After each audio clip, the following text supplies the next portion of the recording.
Tetapi yang diajarkan oleh Rasulullah SAW, oleh para nabi yang lainnya kepada umat manusia bukan teknologi, tapi adalah din, yaitu agama. Agama. Apa itu keberuntungan kalau kita memiliki agama? Kalau agama ada pada diri kita, maka kekuatan Allah akan beserta dengan kita hadirin. Itu agama. Kalau kita amalkan agama, taati Allah Subhanahu wa taala, kekuatan Allah akan bersama dengan kita. Kalau kita memiliki kekuatan Allah, apa artinya itu kekuatan makhluk mau dilawankan dengan kita? Anja Channel.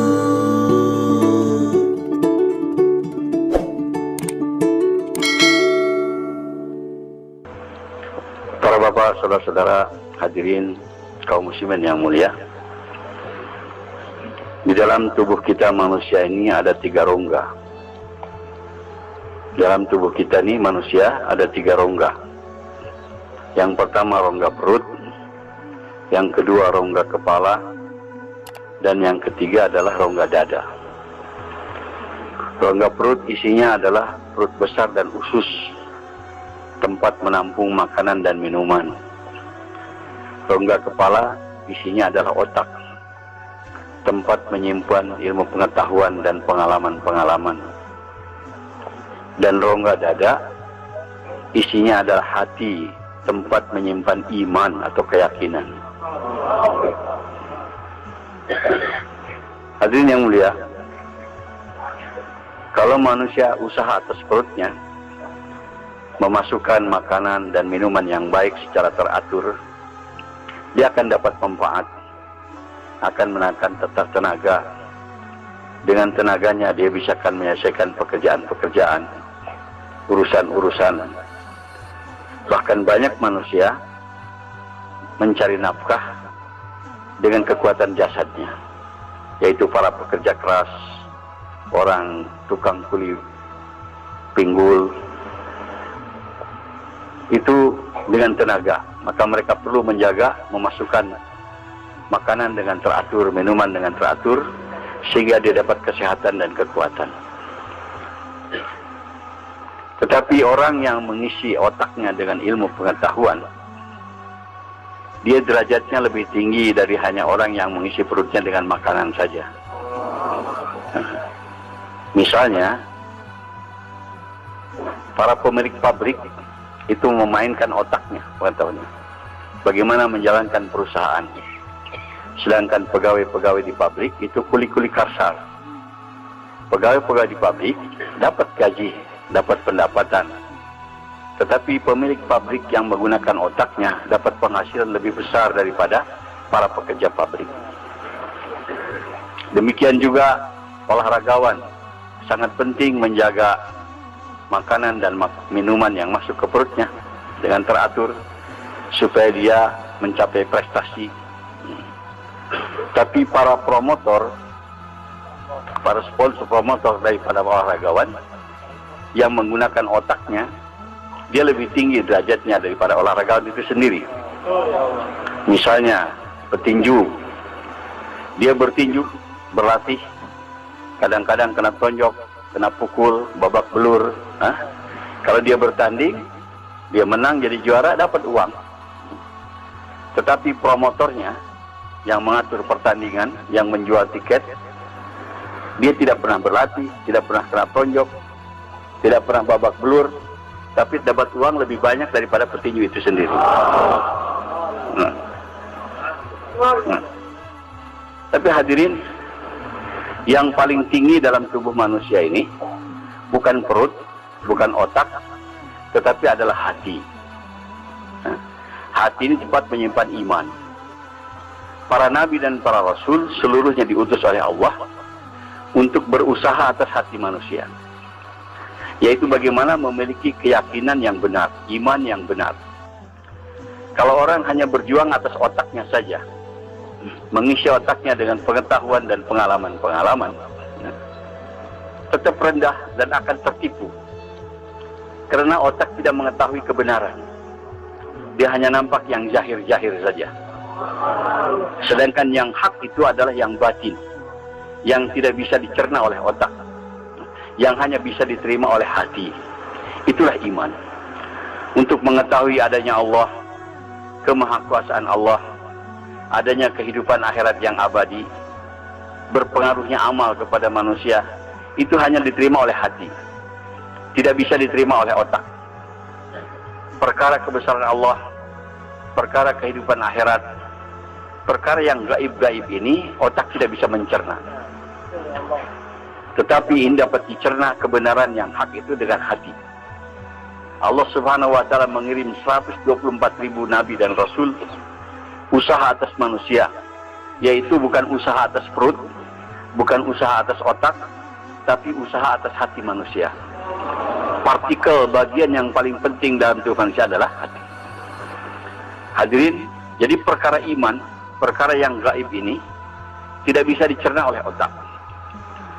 Misalnya Allah itu tidak berawal, tidak berakhir, otak tidak bisa terima. Macam mana itu? Tidak di atas, tidak di bawah, tidak menyerupai sesuatu, susah dipikirkan dengan otak. Tetapi itu bisa diterima oleh hati. Salah satu contoh, sewaktu Rasulullah sallallahu alaihi wasallam Mi'raj, naik ke langit, ke Sidratul Muntaha bersama Jibril alaihissalam. Dalam tempo 1 malam, berjalan dari Masjidil Haram ke Masjidil Aqsa, naik ke langit yang 7, bahkan ke Sidratul Muntaha, balik dalam 1 malam. Ada seorang Yahudi, dia susah memikirkan dengan otaknya, macam mana mungkin perjalanan, belum waktu itu belum ada pesawat terbang, belum ada roket, belum ada jet, itu pun tidak bisa ditempuh dengan jet roket ke langit ke-7, pulang dalam 1 malam. Tetapi untuk dibantah tidak bisa, sebab bukti-bukti menyatakan. Sampai ditanyakan berapa tiang ada di Masjidil Aqsa, Rasulullah SAW jawab, dan betul. Jadi si Yahudi ini, bagaimana mungkin orang berjalan dari Masjidil Haram ke Masjidil Aqsa saja nggak mungkin selesai dalam 1 malam. Waktu itu tempuh dalam berbulan-bulan, apalagi naik ke langit. Jadi otaknya tidak bisa terima, tapi tidak bisa dibantah. Ini Yahudi bukan tinggal di Mekah, mungkin ditinggal di Palestina. Mendengar kabar Isra Mi'raj di Rasulullah SAW, otaknya tidak bisa terima, tapi tidak bisa dibantah. Bukti-bukti menyatakan demikian. Maka satu hari katanya, dia motong ayam satu pagi dan diserahkan kepada istrinya. Kata si Yahudi, jadi tolong masakan ayam ini, saya akan pergi mandi. Habis pulang mandi nanti aku akan sarapan pagi dengan ayam tadi. Dia pergi mandi, katanya mandinya ke sungai. Waktu dia mandi di sungai, dia menyelam ke dalam air, tahu-tahu ada suara, boom begitu. Waktu dia keluar dari air itu, dia berubah jadi perempuan. Laki-laki yang tidak ada berubah jadi perempuan. Dan pakaian yang dia tadi taruh di situ tidak ada. Jadi dia kebingungan, perempuan dalam air tidak berpakaian. Bagaimana mau naik ke atas? Tahu-tahu ada laki-laki lewat, melemparkan kain untuknya. Dipakai kain itu dan dia keluar dari air, bicara-bicara dengan lelaki tadi, katanya terjadi pernikahan. Dikawini terus oleh lelaki tadi. Berumah tangga sampai punya anak 3. Satu hari setelah punya anak 3, dia mandi di sungai yang sama. Waktu menyelam, terdengar suara lagi. Waktu keluar dari air, dia berubah jadi laki-laki lagi. Pakaian yang dulu dia ada. Maka dia pakai pakaian laki-lakinya. Dia pun karena laki-laki, dia mau pulang ke rumahnya. Rumah yang dulu. Waktu sampai di rumahnya, istrinya mengatakan, cepat betul mandinya katanya. Ayam belum matang sudah pulang. Padahal dia rumah tangga punya anak 3. Ini waktu kekuasaan Allah. Allah itu tidak bisa dibatasi oleh waktu. Tapi otak kita tuh dibatasi dengan waktu. Tidak bisa. Allah Maha Kuasa. Waktu jadi sebentar, jadi lama, itu urusan Allah. Bagi Allah mudah saja. Tidak ada masalah. Nah, perkara-perkara yang semacam ini hanya diterima oleh hati. Dengan keimanan. Kekuasaan Allah. kebesaran Allah, keagungan Allah, itu hanya bisa diterima dengan hati. Hadirin yang mulia, ilmu pengetahuan yang didambakan oleh orang-orang sekarang yang pada umumnya datang dari negeri barat, daripada orang kafir, itu sebenarnya hanya berkisar kepada benda-benda nyata yang nampak. Tapi ilmu pengetahuan itu tidak mengetahui perkara yang gaib. Benda-benda nyata. Mereka tahu batu-batuan, mereka tahu jenis tanah, mereka tahu jenis air, mereka tahu apa itu udara, sampai kepada partikel kecil, atom. Tapi itu masih nyata, tidak abstrak. Nah, tapi perkara-perkara gaib, adanya Allah, kemahakuasaan Allah, itu tidak bisa dicerna dengan otak, dengan ilmu pengetahuan dari barat. Pengetahuan dari barat tidak pernah membahas perkara itu. Mereka bodoh dalam perkara gaib, tidak tahu. Dan kalau kita hanya meyakini yang gaib-gaib ini, kita akan yang mengetahui yang jahir-jahir, itu akan menjadi jahil, menjadi bodoh. Misalnya pengetahuan manusia dengan pengalamannya, api itu bisa membakar. Padahal kalau secara iman, bohong. Api tidak bisa membakar. Yang bisa membakar adalah Allah Subhanahu wa Ta'ala. Dengan pengetahuan manusia, obat itu bisa menyembuhkan penyakit. Padahal secara hakikat, bohong. Obat itu tidak bisa menyembuhkan penyakit. Yang bisa menyembuhkan penyakit adalah Allah Subhanahu wa Ta'ala. Ilmu pengetahuan mengajarkan proses terjadinya turunnya hujan. Air laut kena panas matahari, menguap ke udara. Di udara karena tiup angin ke daerah yang dingin, mengembun jadi butir-butir air, akhirnya turun menjadi hujan. Ilmu pengetahuan tahunya begitu. Proses hujan itu air laut menguap jadi awan, awan kena udara dingin, mengembun jadi air, turun hujan. Tahunya begitu prosesnya. Padahal yang sebetulnya hujan itu diturunkan oleh Allah Subhanahu wa Ta'ala. Mereka tidak tahu di mana kekuasaan Allah yang menurunkan hujan itu. Tahunya proses saja begitu.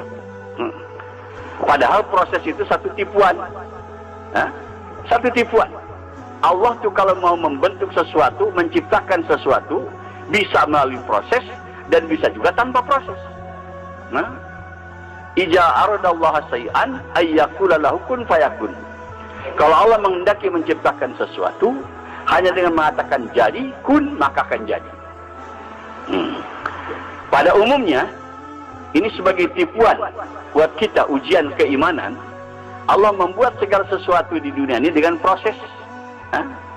Misalnya, terjadinya ular dari telur, menetas menjadi ular yang kecil, bertahun-tahun jadi besar, gitu kan? Ada tulangnya, ada dagingnya. Itu proses yang umum. Itu namanya sunnatullah. Tetapi Allah dengan kuasanya, dengan kudratnya, dengan kudratullah, bisa merubah tongkat Nabi Musa menjadi ular serta-merta.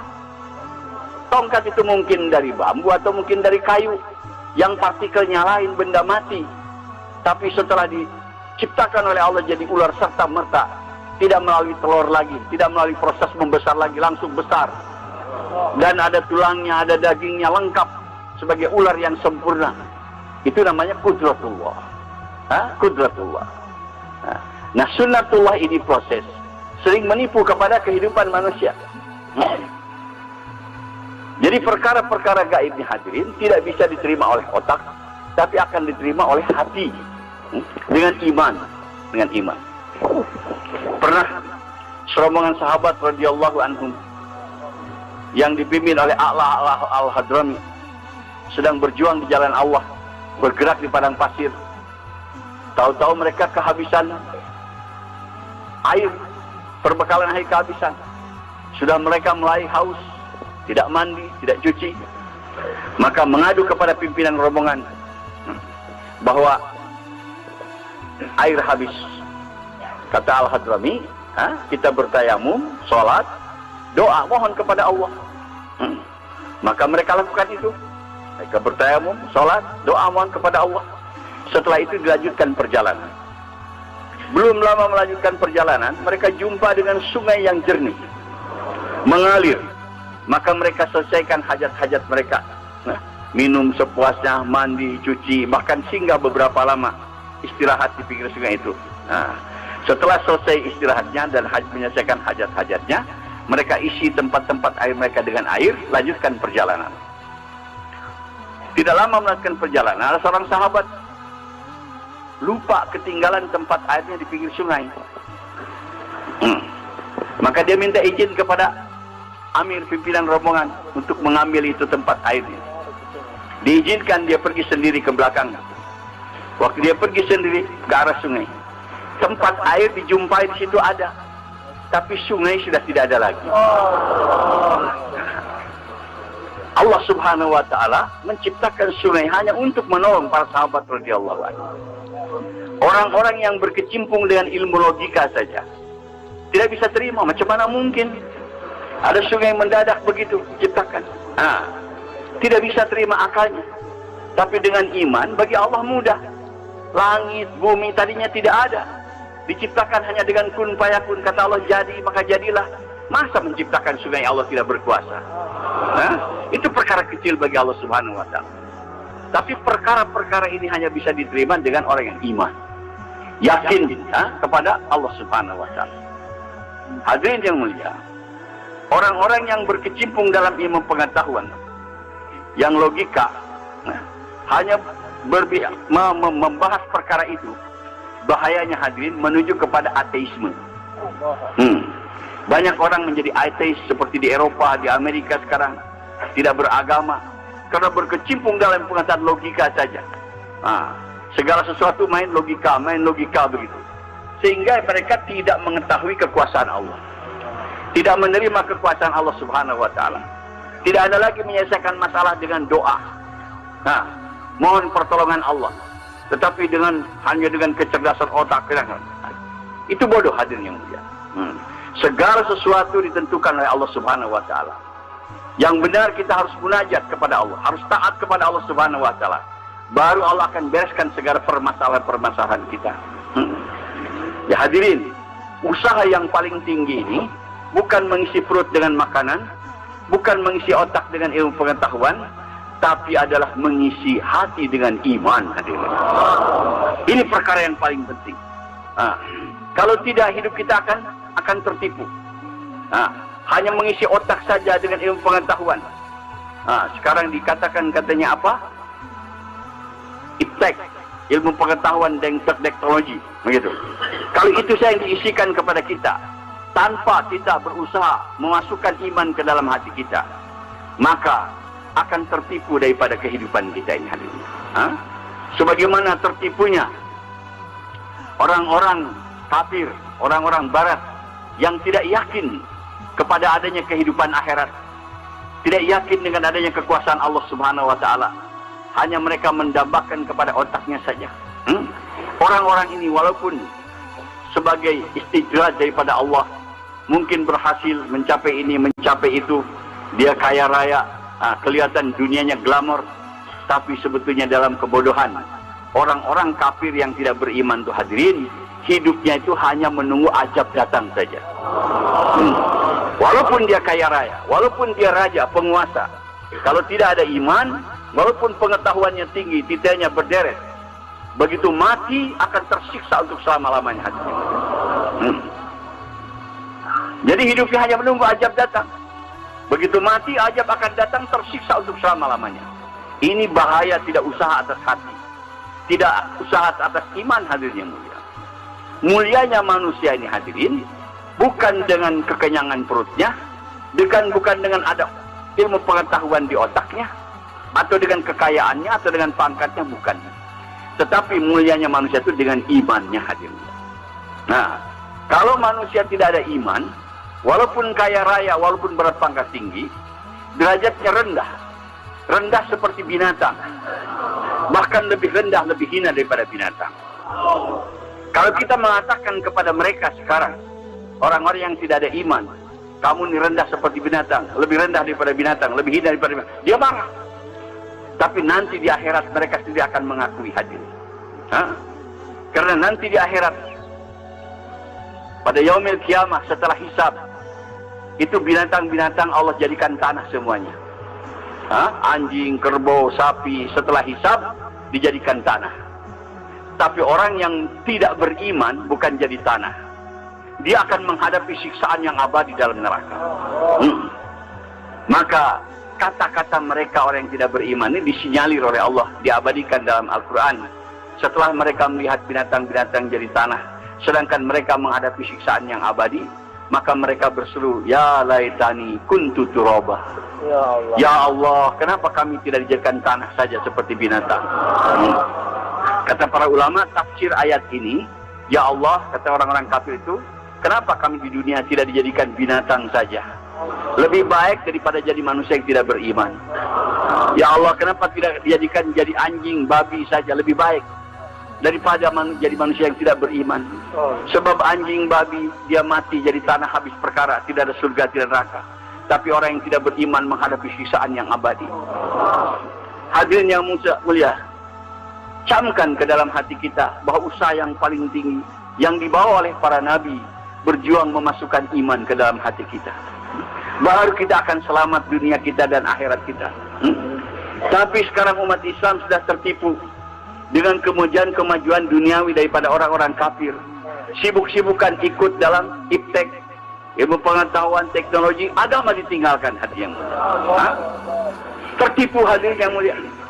Banyak anak-anak orang Islam, dia sekolah tinggi-tinggi, mempelajari ilmu itu dan ini, tapi agama disepelekan hadirin. Sampai banyak anak-anak Islam jadi dokter, jadi insinyur, tapi baca Quran tidak bisa hadirin. Hadirin, kita tertipu. Ilmu yang paling tinggi adalah ilmu agama. Untuk menyelamatkan kita dunia dan akhirat dengan agama hadirin. Hanya dengan agama. Tanpa agama celaka kehidupan kita hadirin. Itu kebohongan saja. Kemajuan-kemajuan yang ada di barat, di negeri Amerika, Eropa, Australia, Cina, Jepang, kemajuan keduniaan, tapi hatinya kosong daripada kebahagiaan hadirin. Ahli jiwa mereka sendiri mengakui kehidupan di sana itu tidak ada kebahagiaan. Memang glamor, ada harta, rumah bagus, mewah mobilnya, tetapi jiwanya kosong. Tidak ada kesejahteraan, tidak ada ketentraman. Karena Allah Subhanahu wa taala hanya meletakkan ketentraman manusia dalam agama. Allah berfirman dalam Al-Qur'an, "Ala bizikrillah tatma'innul qulub." Sesungguhnya dengan zikir kepada Allah itu menenangkan jiwa. Zikir di sini kata para ulama bukan hanya kita mengucapkan la ilaha illallah, tapi taat kepada Allah Subhanahu wa taala. Sesungguhnya dengan taat kepada Allah, yaitu mengamalkan agama, maka jiwa akan tenang. Jiwa kita bukan tenang dengan banyak uang, dengan tinggi pangkat, dengan banyak harta, dengan rumah bagus, tidak. Tetapi dengan agama. Apabila kita taat kepada Allah, baru jiwa kita ini akan tentram hadirin. Kehidupan yang baik pun akan datang kepada manusia dengan agama. Bukan kehidupan yang baik akan diciptakan dengan kebendaan-kebendaan. Allah berfirman dalam Al-Quran, "Man amila salihan min zakarin aw unsa wa huwa mu'min fala nuhyanahu hayatan thayyibah." Barang siapa yang beramal soleh, baik laki-laki maupun perempuan, dan dia orang yang beriman, maka kami akan berikan kepadanya kehidupan yang baik. Kehidupan yang baik akan datang kepada kita dengan iman dan amal, yaitu dengan agama, dengan taat kepada Allah Subhanahu wa taala. Wallahi, kalau orang tidak taat kepada Allah, walaupun rumahnya daripada emas, pakaiannya daripada emas, makanannya mewah, wallahi tidak akan bahagia. Apalagi akhiratnya hadirin. Dunianya tidak akan bahagia. Tidak pernah ada manusia di dunia bahagia tanpa agama hadirin. Orang yang tanpa agama hanya kelihatan seperti bahagia, tapi kehidupannya dipenuhi dengan berbagai macam masalah, dengan kekhawatiran dan ketakutan. Kehidupan yang menakutkan hadirnya mulia. Allah Subhanahu wa taala para nabi usaha atas agama, usaha atas hak, mengetahui kebenaran, sehingga kita tidak bodoh. Orang yang tidak mempelajari perkara yang gaib, tertipu. Dia bekerja di kantor atau dagang di toko, disangkanya dengan dagang, dengan kerja itu, di situ mereka dapat rezeki datang. Padahal yang sebetulnya secara hak, rezeki daripada Allah Subhanahu wa taala. Bukan dari kantor kita tempat bekerja, bukan dari tempat kita kedai berdagang, bukan sawah ladang tempat kita bertani. Itu tipuan. Yang sebetulnya adalah rezeki daripada Allah Subhanahu wa Ta'ala. Dan kita harus melihat dengan kenyataan, bukan dengan banyak bekerja rezekinya banyak. Tidak, ada orang kerja keras mati-matian tapi susah rezekinya, hadirin. Ada orang malas-malasan tapi kerja rezekinya dapat banyak. Kita lihat kenyataan. Ada orang rajin tapi miskin saja. Ada anak pemalas, nggak mau kerja, nggak mau dagang, tapi bapaknya kaya, ibunya kaya. Begitu ibu bapaknya mati, dia dapat warisan, jadi kaya, hadirin yang mulia. Nah, bukan dari kecerdasan otaknya. Kadang-kadang ada orang tidak sekolah, buta huruf, tapi dia bisa punya perusahaan yang kerja di bawahnya sarjana-sarjana. Ya, bisa terjadi, hadirin yang mulia. Dan lihat, seorang bayi baru lahir, belum sekolah, belum tahu bagaimana cari rezeki. Tetapi Allah sudah berikan rezeki. Tadinya sebelum lahir, itu air susu pada ibunya tidak ada. Tapi setelah lahir bayi, Allah datangkan itu air susu pada ibunya. Yang mendatangkan air susu pada ibu untuk bayi itu bukan ibunya, bukan bapaknya. Sebelum lahir tidak ada. Setelah lahir Allah adakan. Dan aneh, kalau itu susu ibu dibedah, hadirin, nggak ada itu air susu, hadirin. Yang keluar akan darah saja. Siapa yang merubah di darah menjadi susu ini, hadirin? Allah Subhanahu wa Ta'ala. Perkara yang hak ini hanya dengan iman bisa didapat. Hati yang akan bisa menerima perkara-perkara ini. Kalau kita hanya menuntut ilmu pengetahuan zahir saja, kehidupan kita akan tertipu. Sehingga orang akan takut dengan makhluk. Takut dengan api, takut dengan pisau, takut dengan pedang, takut dengan peluru. Padahal itu makhluk. Yang harus kita takuti sebenarnya Allah Subhanahu wa Ta'ala. Itu asbab saja. Manusia bisa terpotong dengan pisau, bisa terpenggal dengan pedang, bisa mati kena peluru. Asbab saja. Yang sebenarnya hak mematikan adalah Allah Subhanahu wa Ta'ala. Yuhyi wa yumit. Dialah yang menghidupkan dan dialah yang mematikan. Bukan peluru, bukan pedang, bukan api, bukan Allah Subhanahu wa Ta'ala. Itulah makna la ilaha illallah. Di antara maksud la ilaha illallah di antara hadirin, bohongkan yang zahir, benarkan yang gaib. Yang zahir-zahir ini bohongkan. Api bisa membakar, bohong. Yang bisa membakar adalah Allah. Obat bisa menyembuhkan, bohong. Yang bisa menyembuhkan adalah Allah. Uang bisa menyenangkan, bohong. Yang bisa menyenangkan adalah Allah Subhanahu wa Ta'ala. Tapi karena kita tidak menuntut ilmu keimanan, kita yakin dengan benda-benda. Sebagaimana manusia banyak sekarang yakin dengan uang. Karena kenyataan, ini ujian daripada Allah. Kita dengan uang dari kecil, apabila kita memiliki uang, bisa beli ini, beli itu, apa yang kehendak kita, begitu. Sehingga orang sekarang semangat untuk mencari uang. Siang dan malam siap untuk mendapatkan uang. Dan seolah-olah mereka berkeyakinan segala-galanya dengan uang perkara beres. Padahal hadirin kalau dikaji, banyak masalah yang tidak dapat diselesaikan dengan uang, hadirin. Banyak. Ada seorang kaya, dia menulis. Ini orang bukan orang Islam, orang kafir. Tapi dari pengalaman dia pikir tadinya lagi miskin, tidak punya uang. Dia mungkin saya kalau jadi kaya masalah beres semuanya. Jadi dia kerja keras sampai dia dapat kaya banyak uang. Tapi ternyata setelah banyak uang, banyak masalah tidak dapat diselesaikan dengan uang. Akhirnya dia menulis. Apa katanya? Apa yang dapat dibeli dengan uang? Dia bilang tempat tidur bisa dibeli dengan uang. Tapi tidur gak bisa. Kalau tidur bisa dibeli dengan uang, orang kaya bisa tidur semua. Di dunia ini banyak orang kaya nggak bisa tidur, hadirin. Uang itu hanya mampu beli tempat tidur, beli kasur, sewa kamar hotel, bisa dengan uang. Nggak ada toko yang jualan tidur, hadirin yang mulia. Terus dia bilang obat bisa dibeli dengan uang, tapi sehat nggak bisa. Kalau sehat bisa dibeli dengan uang, orang kaya tidak sakit. Coba kalau kita datang ke rumah sakit, di situ banyak orang kaya yang sakit tadi. Bukan sakit aja, mati lagi. Kalau itu sehat bisa dibeli dengan uang, orang kaya tidak sakit. Duit itu hanya mampu beli obat, bayar jasa dokter, sewa rumah sakit, bisa dengan uang, sehat nggak bisa. Di mana kita mau beli sehat? Nggak ada. Hadir. Siapa yang beri sehat kepada kita? Allah Subhanahu wa Ta'ala. Terus dia beli makanan. Makanan bisa dibeli dengan uang, tapi nikmat makan nggak bisa. Di Jakarta banyak orang kaya ingin nikmat makan. Makan restoran sini, nggak nikmat-nikmat hadirin. Nah, tapi ada di kampung petani, di pematang sawah, makan sederhana dengan sambal ikan seasin saja, nikmat luar biasa. Hah? Jadi itu uang itu hanya beli makan, bisa beli makanan, tapi tidak bisa membeli nikmat makan hadirin. Nikmat makan dari siapa? Allah Subhanahu wa Ta'ala. Nah, terus dia menulis lagi, dia bilang, haus battathum, rumah bisa dibeli dengan uang, tapi suasana rumah yang harmonis, yang menyenangkan tidak bisa. Banyak orang yang rumahnya MM-an tapi broken home. Setiap masuk rumah susah. Melihat istrinya susah, melihat anaknya menyusahkan, menjengkelkan dia. Jadi uang itu hanya mampu membeli rumah dengan harga mahal, tetapi membuat suasana rumah yang harmonis tidak bisa hadir yang mulia.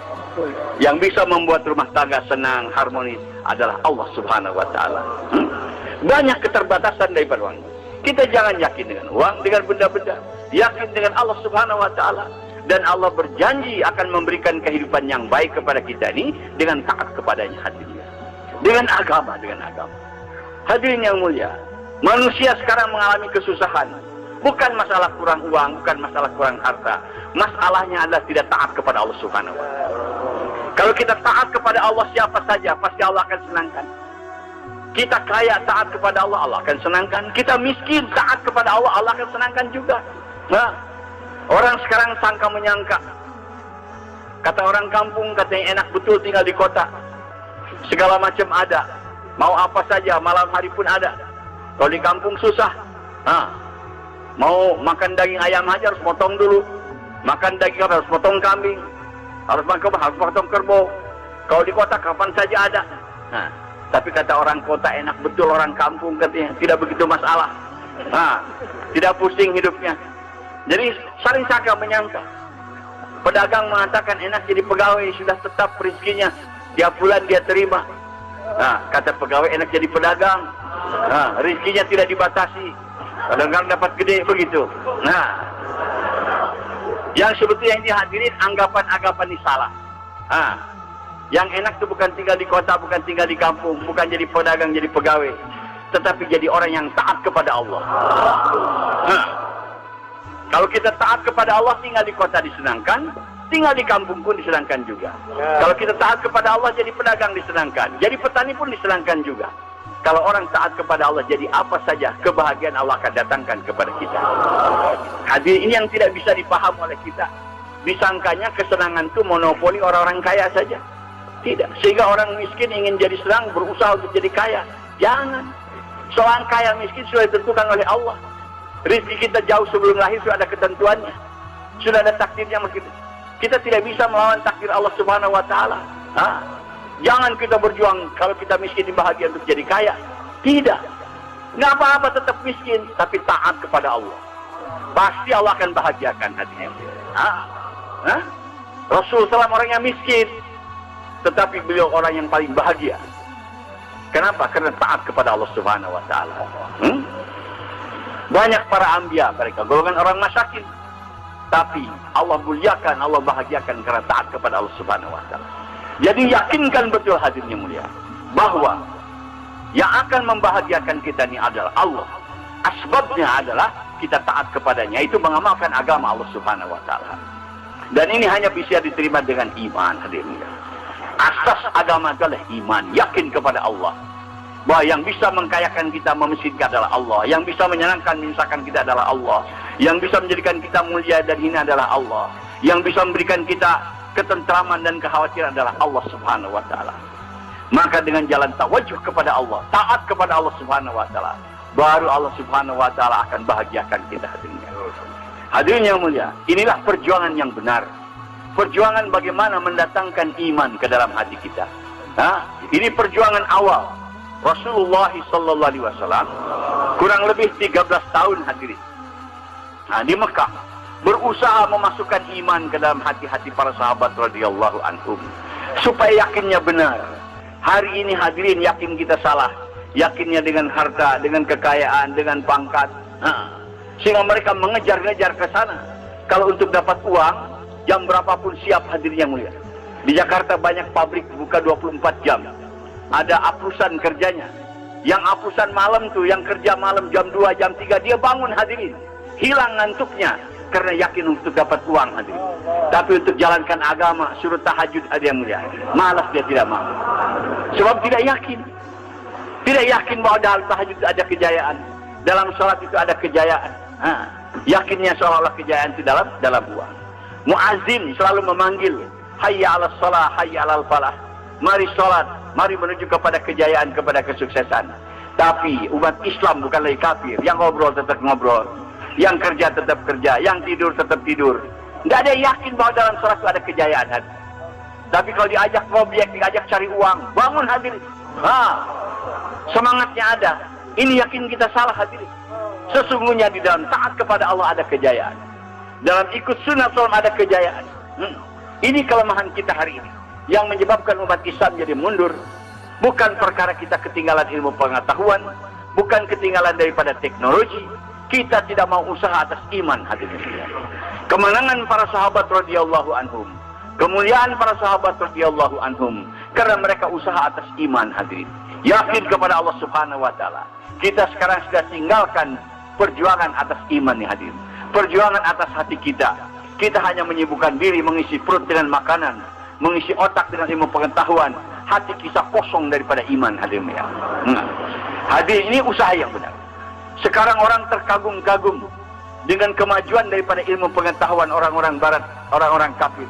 Padahal itu bukan apa-apa hadirnya. Teknologi itu apa? Teknologi itu apa? Kata para ulama, teknologi itu adalah bagaimana kekuatan benda-benda, kekuatan makhluk bersama kita. Itu orang barat itu dengan teknologinya bagaimana mengolah kekuatan udara, kekuatan air, kekuatan api, kekuatan tanah, kekuatan besi, kekuatan uranium supaya bersama dengan mereka jadi bom, jadi nuklir. Itu teknologi namanya. Jadi senjata, jadi peluru. Itu namanya teknologi. Mengolah kekuatan-kekuatan makhluk supaya bersama dengan mereka. Tetapi yang diajarkan oleh Rasulullah SAW, oleh para nabi yang lainnya kepada umat manusia bukan teknologi, tapi adalah din, yaitu agama. Agama. Apa itu keberuntungan kalau kita memiliki agama? Kalau agama ada pada diri kita, maka kekuatan Allah akan beserta dengan kita hadirin. Itu agama. Kalau kita amalkan agama, taati Allah Subhanahu wa taala, kekuatan Allah akan bersama dengan kita. Kalau kita memiliki kekuatan Allah, apa artinya itu kekuatan makhluk mau dilawankan dengan kita? Nggak ada artinya hadirin yang mulia. Waktu itu Rom dan Persia teknologinya tinggi dibandingkan dengan para sahabat. Sahabat tidak memiliki teknologi. Kalau perang itu pedang-pedangnya buntung, pedang-pedang yang berkarat, tombak yang berkarat, mereka serba canggih bagus. Tapi kemenangan para sahabat bukan dengan pedangnya, bukan dengan tombaknya, bukan dengan panahnya, tapi karena adanya pertolongan Allah Subhanahu wa taala. Lihat dalam perang Badar, jumlah sahabat hanya 313, musuh 1000. Perlengkapan sahabat sangat sederhana, musuh serba lebih. Perbekalan sahabat sangat sederhana, musuh lebih. Tetapi dalam peperangan Badar, yang 313 bisa mengalahkan yang 1000. Bisa mengalahkan yang perbekalan, yang senjatanya, yang kerajanya serba lengkap hadirnya. Kenapa? Ditolong oleh Allah Subhanahu wa taala. Disebutkan dalam Al-Quran, sampai Allah turunkan hadirin 3000 malaikat kepada sahabat. Sampai orang kafir pun melihat bagaimana malaikat turun dari langit berkuda dengan bersuara hijau. Mereka melihat. Sehingga sahabat baru cabut pedang, belum lagi terhunus, kepala musuh sudah terpenggal hadirin. Baru mengeluarkan tali, musuh sudah terikat hadirin yang mulia. Maka Allah tegur, wa ma romaita innallah. Jadi bukan kamu yang melempar, tapi Allah yang melempar. Bukan kamu yang bunuh, tapi Allah yang mematikan. Kerja Allah Subhanahu wa taala. Karena janji Allah kepada orang-orang beriman, Allah berfirman dalam Al-Quran, wa qad haqqan alaina nasrul mu'minin. Menjadi hak aku, kata Allah, untuk membantu, menolong kepada orang-orang beriman. Kalaulah kita ini ada iman, yakin yang benar, bantuan Allah itu pasti kepada kita hadirin. Ini janji Allah Subhanahu wa taala. Di lain ayat Allah berfirman, "Iyansurkumullah fala ghalibalakum." Kalau kamu ditolong oleh Allah, tidak ada satu kekuatan yang bisa mengalahkan kamu, hadirin. Kalau kita ditolong oleh Allah, tidak ada satu kekuatan yang bisa mengalahkan kepada kita ini. Kekuatan mana, hadirin? Tidak ada. Tidak ada. Kalau kita ditolong oleh Allah. Kenapa di mana-mana kaum muslimin dipermainkan, dibantai, dianiaya, dizalimi? Perkaranya tidak ditolong oleh Allah. Kenapa kita tidak ditolong oleh Allah? Karena iman kita lemah, hadirin. Kalau iman kita seperti iman sahabat, pasti pertolongan Allah akan datang kepada kita. Ini sudah janji Allah. Wa kana haqqan alaina nasrul mu'minin. Menjadi hak aku, Allah mewajibkan atas dirinya untuk membantu kepada orang-orang yang beriman, hadirin. Jadi perkara kelemahan orang Islam hadirin hari ini bukan tidak ada kekuasaan, bukan tidak ada harta, tapi perkaranya adalah kita lemah dalam perkara iman, hadirin. Kalau dikaji kata para ahli ekonomi, orang terkaya di dunia hari ini bukan orang kafir, orang Islam. Dan negara terkaya di dunia bukan negara orang kafir, negara orang Islam. Tapi kenapa masih orang umat Islam hina, ada di belakang, dikalahkan? Nah, ini bukti. Bukan dengan kekayaan negara, bukan dengan kekayaan harta kita akan menjadi mulia, bukan. Tapi dengan iman. Kalau kita ada iman, pasti akan dibantu oleh Allah Subhanahu wa Ta'ala. Walaupun kita tidak memiliki apa-apa, kalau ada bantuan Allah, beres semuanya, hadirin yang mulia. Jadi inilah karena kita sekarang meninggalkan usaha atas iman, sibuk-sibuk ikut kepada cara orang-orang kafir di bidang-bidang yang lain kita. Bukan di situ kejayaan kita, hadirin. Allah Subhanahu wa Ta'ala telah menautakkan kejayaan daripada manusia ini dalam agama, dalam iman. Sebagaimana para ulama memberi contoh, katanya kejayaan ikan itu adanya di dalam air. Selama ikan dalam air, dia akan selamat, bisa pergi ke sana kemari, walaupun mungkin ada kekurangan makanan, tapi tetap kalau dalam air masih dibahagiakan oleh Allah. Tapi kalau berada di darat, walaupun makanan penuh di kiri kanannya, dia tidak akan bahagia, hadir. Coba tuh ikan taruh di tempat tidur, kasih makanan yang banyak, ada air, gelisah, hadir yang mulia. Sudah Allah letakkan dunianya, bahagianya ikan itu di dalam air. Bahagianya cacing itu dalam tanah. Kalau dia keluar daripada tanah, mudah dipatok ayam, keinjak orang, dan sebagainya. Begitulah kalau kita hidup keluar daripada agama, kayak ikan di daratan, hadirnya. Anja Channel.